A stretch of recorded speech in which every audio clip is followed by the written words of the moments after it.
Have you ever wondered why certain fears, like spiders, the dark, or even public speaking, can have such a tight grip on us? They feel almost primal, don't they? Well, that's because they are. These aren't random, overblown reactions. They're deeply woven into the fabric of our biology and psychology. Fear was, and still is, an essential part of our survival instinct.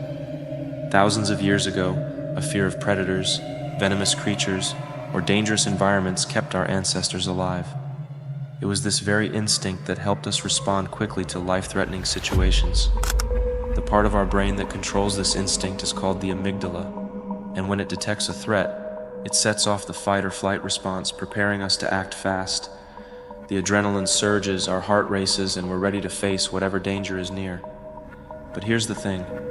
Fear isn't always about immediate danger. Sometimes it's about things that seem threatening but actually aren't. Take the fear of the unknown, for instance. Darkness is a perfect example.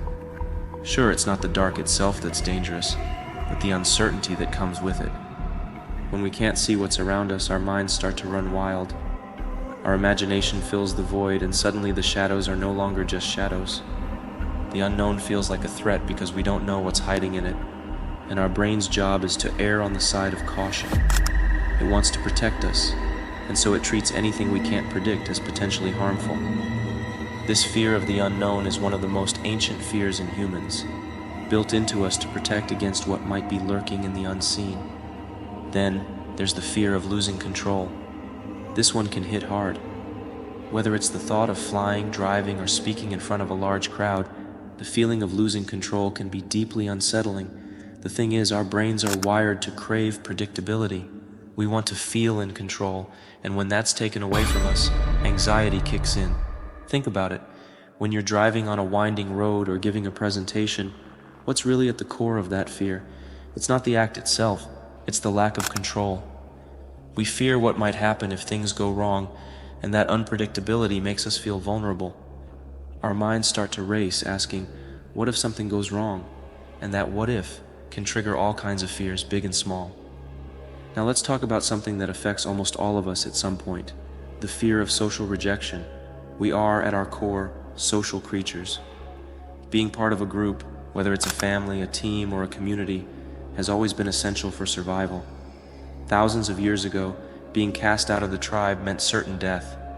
So it's no wonder that the fear of rejection or humiliation is so ingrained in us.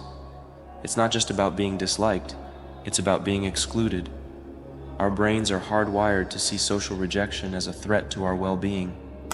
This fear is so powerful that it affects everything from how we present ourselves to how we navigate social situations. We worry about being judged, about making a mistake, or about saying the wrong thing. That fear can even keep us from pursuing opportunities or making new connections because the stakes of rejection feel too high. And while some fears are tied to real dangers, others are far more irrational. But here's the fascinating part. Fear isn't inherently bad. In fact, it can be useful. Fear is a natural, protective response to danger. It keeps us safe. But when fear starts to control us, that's when things get tricky. We all have fears, but it's how we deal with them that determines whether we stay stuck or move forward.